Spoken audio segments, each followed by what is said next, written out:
आप बोले ना मुझे। यहाँ पर थी, क्या बोलते भेलपुरी खाली थी, मेरा पति साइड में था, एक इंसान आया, उसने उसको गोली मार दी। यहाँ पे उसने बोला कि शायद मुस्लिम नहीं है, उसने उसको गोली मार दी। नहीं नहीं नहीं, आप टेंशन मत लो। अब बेटा आप यहाँ पे रहो, हम साथ में। मैडम ये जो वहीद साहब है प्रेसिडेंट, आप टेंशन मत लो। मेरे पति का बच्चा लो, हम बचा देगा, कोई बात नहीं। बेहतर करिए फोन प्लीज भगवान के लिए बच्चा लो। दब सिमन युवा डिजाइन क्या है। ठीक है ठीक है, हम बचा देंगे ना, आप टेंशन मत लो। मैं आ रहा हूँ। मैं कहाँ पे आपका ये हस्बैंड? क्या हुआ इसको, क्या हुआ? Please ask for help. We don't need Okay, don't worry, don't worry. You okay? You need a water, sir? Sir, we'll manage. Just Huh? ask for help. Please Okay, you firstly you give the hands water, Yes. drop of water. Take a drop of water, sir, please. Please.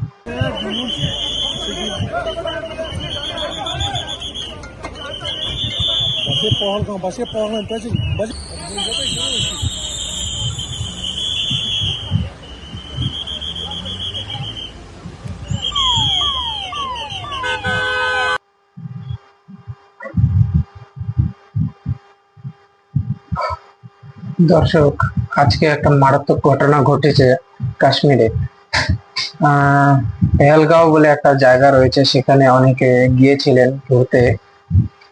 শুনলেন তো, ইনি ব্যাখ্যা দিচ্ছিলেন কিন্তু ওনার হাজবেন্ডকে, যেটা সব থেকে মারাত্মক, যে জানতে চাওয়া হয়েছিল যে এরা কি মুসলিম না হিন্দু। মানে মুসলিম না জেনে এখানে গুলি করে দেওয়া হবে, মানে ধর্মীয় পরিচয় জেনে গুলি করে দেওয়া হতো ওখানে। আমি মিডিয়াতে দেখছি যে, মানে রিপোর্টে দেখলাম যে এরকম মারা হয়েছে, স্বামীকে মেরে ফেলা হয়েছে। মানে স্ত্রী বলছিলেন যে আমাকেও মেরে ফেলো, স্বামীকে তো মেরে ফেললেন, আমাকেও মেরে ফেলো। তখন বলা হচ্ছে যে তোমাকে মারবে না, তুমি যে মোদিকে বলো। মানে এটা কি হচ্ছেটা কি?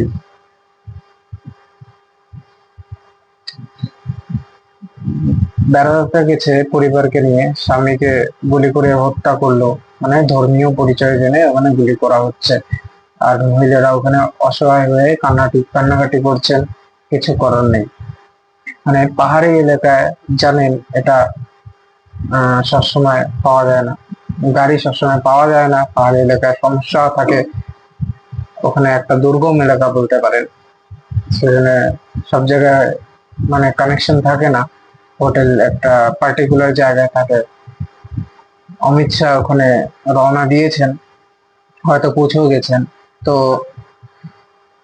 এই উপত্যকা এলাকা দেখছেন যে একটু জায়গায় জায়গায়, সেখানে এলাকায় জায়গা জায়গা থাকে যে থাকার জন্য, অনেকেই মারা গেছেন। শোনা গেছে যে যারা পর্যটক ছিলেন তারা 27 জন মারা গেছেন। তো গুলি করে দেওয়া হয়েছে, মানে নির্বিচারে গুলি করে দেওয়া হয়েছে। মৃতের সংখ্যাটা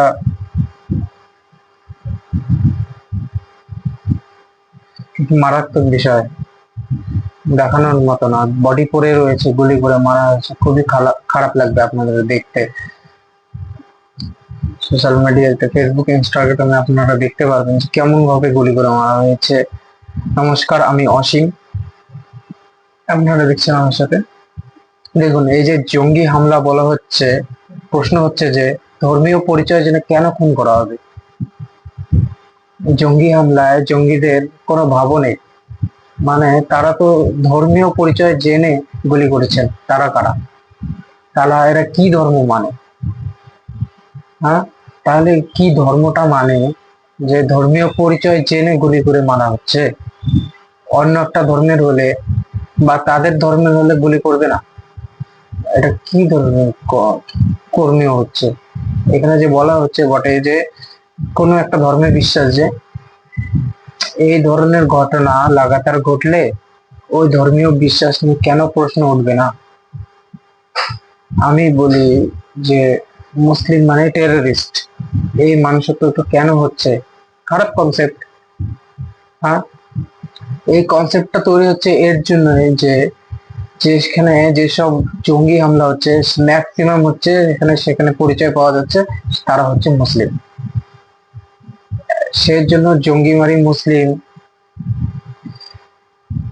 এই যে আমরা যারা যেসব ক্ষেত্রে এইসবের প্রতিবাদ করি, এই ধরনের কার্যকলাপ, এই ধরনের মানসিকতা, এই ধরনের শিক্ষা, আমরা দেখছি যে আমাদের বাংলা থেকে মুসলিমরাই আমাদেরকে বলে যে বাংলাদেশের বা অন্যত্র যেভাবে চলে আর কি কাজকর্ম, সে সব নিয়ে যখন আমরা প্রতিবাদ করি, ধর্মীয় ধর্মীয় কথা নিয়ে চলে আসে।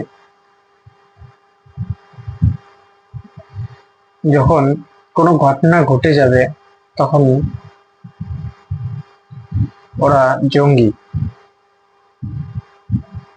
ওরা কিন্তু ধর্মীয় পরিচয় জেনে গুলি করেছে।